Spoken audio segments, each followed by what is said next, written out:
What if your mind was never meant to run wild, but to be trained like a warrior's body? What if the ancient Stoics knew how to rewire your thinking, long before neuroscience gave it a name? And what if your peace, your focus, your power were just one disciplined thought away? Welcome to another episode of the show where timeless wisdom meets everyday clarity. I'm honored you're here, especially for this one, because today we're talking about your mind, your greatest asset, your most loyal ally, or your most dangerous enemy. We live in a time when your attention is being hijacked, your emotions manipulated, and your peace traded for productivity. No wonder we feel scattered, anxious, exhausted. And yet, most of us were never taught how to train our minds. We train our bodies, we build our businesses, but our thoughts, we just let them run. Today, that ends because the ancient Stoics, philosophers like Marcus Aurelius, Seneca, and Epictetus, left us a system, not just a set of ideas, but a discipline, a way of thinking, reflecting, responding, and ultimately, reclaiming power over our inner world. So in this episode, we'll explore how Stoicism isn't just philosophy, it's a training manual for your mind. You'll learn 5 core Stoic disciplines you can begin today to reshape how you think, feel, and show up in the world. Let's dive in. What's the first thing you do when you wake up?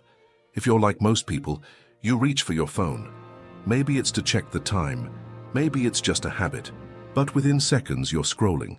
Notifications, messages, news, algorithms pulling your mind in 100 directions before you've even had a chance to ask yourself, how am I doing today? And just like that, your mind is no longer your own. That's the silent epidemic of our age, mental fragmentation. We're living in an attention economy where your mind is the most valuable resource and everyone wants a piece of it. Social media, advertisements, emails, even our own to-do lists are constantly screaming for attention. And in all this noise, what do we lose? Stillness, focus, agency. We've become so used to reacting that we've forgotten how to respond, so used to consuming that we've forgotten how to reflect. And in this quiet mental chaos, many of us start to feel a subtle but persistent ache. Why can't I control my own thoughts? Why do I keep spiraling? Why does peace feel so far away? Let me tell you a story. A few years ago, I was at the height of what looked like success. I had projects lined up, money flowing in, a growing network of professional contacts. But inside, I was unraveling. I couldn't focus on a single task for more than 15 minutes. I snapped at people I loved. I lost sleep over imaginary conversations. I would stare at the ceiling and think, is this what success is supposed to feel like? One day, in a moment of sheer frustration, I Googled, how to control your thoughts. Didn't want therapy or another productivity app. I wanted control, I wanted tools, I wanted peace.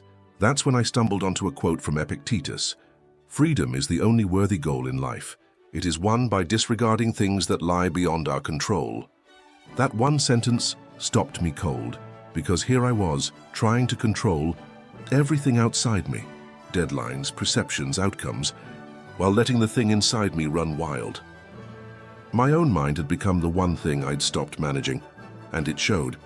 That's when I discovered Stoicism, not the meme version you sometimes see online, but the real philosophy. A system created in the chaos of ancient Rome, a discipline born not in temples, but in battlefields, courtrooms, slave quarters, and imperial palaces.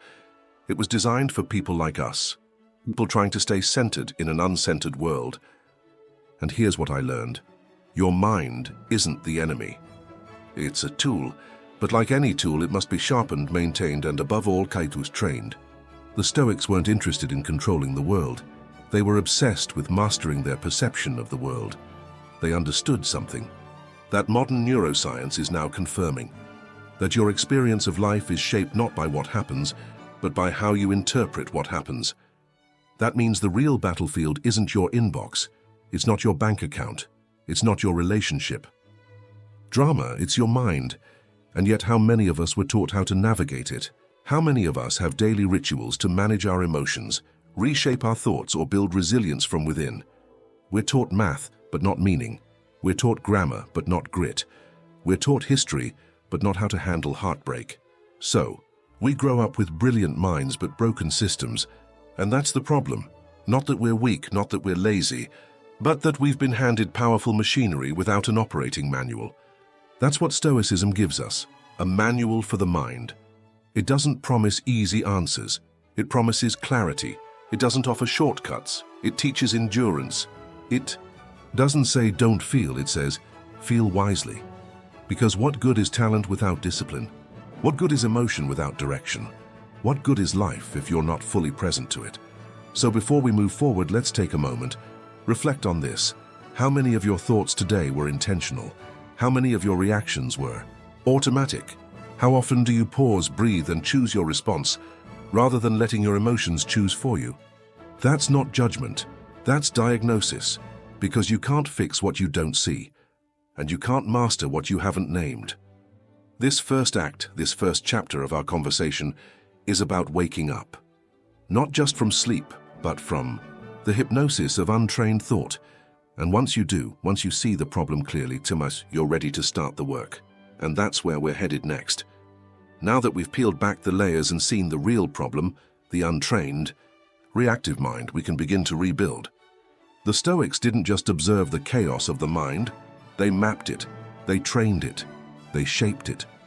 And what they left behind wasn't just philosophy, it was a system, a set of mental disciplines designed to help you navigate life's storms with clarity, calm, and purpose. Think of this like mental weight training. The more you lift, the stronger you get. The difference here? The weights are invisible, but the strength is very real. So let's walk through the 5 pillars of the Stoic mental training system. Morning preparation, evening review, controlled, controllables training in desire, action, and assent mantras for mental repetition. Morning preparation, win the day before it begins. The Stoics believed that how you begin your day shapes how you live it. Marcus Aurelius, Emperor of Rome and one of the greatest Stoic minds, began each morning with reflection. Not with emails, not with caffeine, with intention. He wrote in his journal, "When you arise in the morning, think of what a precious privilege it is to be alive, to breathe, to think, to enjoy, to love." Morning preparation isn't about bulletproof coffee or power poses. It's about clarity. Before the world comes rushing in, take 5 minutes to ask yourself, what kind of person do I want to be today? What kind of challenges might I face? And how will I respond? What virtues do I want to embody? Patience, courage, humility. It's not about predicting your day. It's about preparing your mind to meet it. Think of it like sharpening a blade. You wouldn't go into battle with a dull sword. Why go into your day with a dull mind? Evening review. Learn from the day. Don't just survive it. Just as you begin with reflection, you end with review. Seneca wrote, "When the light has been removed and my wife has fallen silent, I examine my entire day." This isn't about guilt-tripping yourself. It's about learning. Before bed, ask, what did I do well today? Where did I fall short of my principles? What triggered me, and how could I respond better tomorrow? This daily feedback loop turns your life into a classroom. It's how you go from reactive to reflective, from passive to powerful. And you don't need an app. You just need honesty, a journal, and a willingness to grow. Control the controllables. Your mind is your kingdom. One of the core Stoic teachings comes from Epictetus. Some things are up to us, and some things are not. Simple, but profound. Most of our suffering comes from trying to control what we cannot. Traffic, other people's opinions, outcomes. Meanwhile, we ignore what we can control. Our judgments, our responses, our mindset. Imagine the energy you'd save by no longer fighting things outside your influence. Imagine the peace you'd feel if you stopped resisting what you can't change. The Stoics trained daily in this mindset. They practiced what modern psychology now calls the locus of control. They chose to place their sense of peace inside, not outside. Every time you feel yourself spinning out, pause. Ask, is this within my control? If not, let it go. If yes, take wise action. This simple habit can change your life. Training in desire, action, and assent. The inner triad Epictetus taught that the mind must be trained in 3 areas. Desire, what you want, action. What you do assent, what you believe. Let's break these down. Desire, train yourself to want what is good, not what is flashy. Ask, do I want this because it's wise or because it's trendy? Action, every moment is an opportunity to act with virtue, not perfection, but intention. Courage, temperance, justice, these aren't old words, they're daily guides. Assent. This is the hardest. It's the training of thought. You learn not to automatically believe every idea your brain throws at you. You pause, you examine, you ask, is this helpful? Is this true? These three disciplines, if practiced, build a mind that is strong, self-aware, and aligned with truth. Mantras for mental repetition. Thought patterns become identity. The Stoics knew that repetition creates identity. Marcus Aurelius didn't write his journal to impress others. He wrote to program himself. Modern brain science confirms it. Neurons that fire together, wire together. So the Stoics used phrases, mantras, reflections, like software updates for the soul. Some examples: I cannot control events. I can control my response. This too shall pass. Obstacles are opportunities. These aren't cliches, they're cues. They remind your mind how to think under pressure. Write your own. Repeat them daily. Post them on your mirror. Train your mind, not just through action but through language. This is the Stoic system, simple, powerful, ancient, and perfectly suited for the modern mind. You don't need to master all 5 today. Start with 1. A morning check-in. An evening review.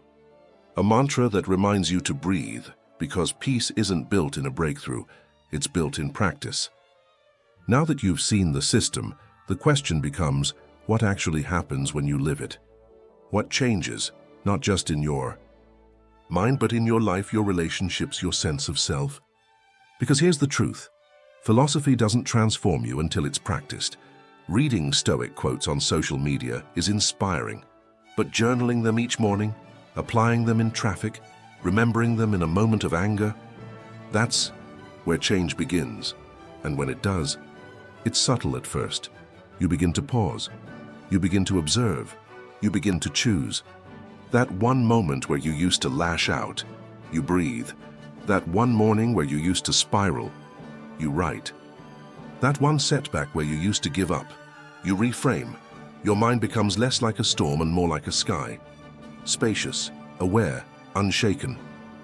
Let me tell you about Mark, a friend and client who came to me a few years ago drowning in his thoughts.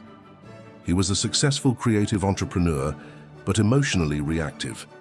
Every client comment derailed him. Every slow week triggered panic.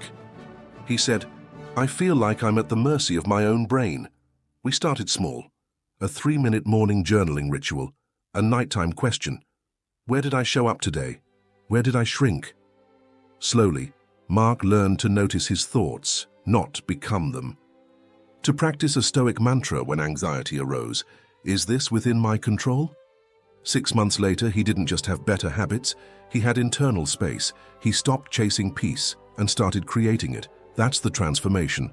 Not a louder life, but a clearer one. The emails still come, the arguments still happen, the deadlines still loom. But you are no longer hostage to them. You become anchored. This transformation can take shape in many areas. In relationships, you stop needing others to act perfectly to feel safe. You choose your response over their reaction. In work, you stop defining your worth by outcomes. You show up with virtue, not attachment.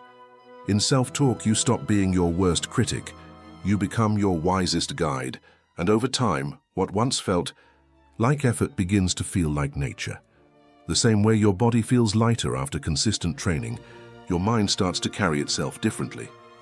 Stoic discipline becomes Stoic freedom. People notice, they ask, you seem more grounded, what changed? You smile, because the answer isn't a productivity hack, it's a philosophy, a quiet revolution of thought. Of course, transformation isn't linear. There will be days you forget, moments you slip, reactions that surge before wisdom can intervene. But even that is part of the practice. Because as the Stoics remind us, the path to wisdom is paved not with perfection but with presence. Marcus Aurelius himself wrote, When you wake up in the morning, tell yourself, the people I deal with today will be meddling, ungrateful, arrogant, dishonest, jealous, and surly, but I have seen the beauty of good and bad, and I am ready. He wasn't waiting for the world to be peaceful. He was becoming peaceful in the world. That's the transformation, not escape, but embodiment. So, as we come to the end of this journey, I invite you to ask, what one Stoic practice can I begin today? What one old thought pattern can I begin to question? What would my life look like if I were no longer at the mercy of my emotions, but in partnership with my principles?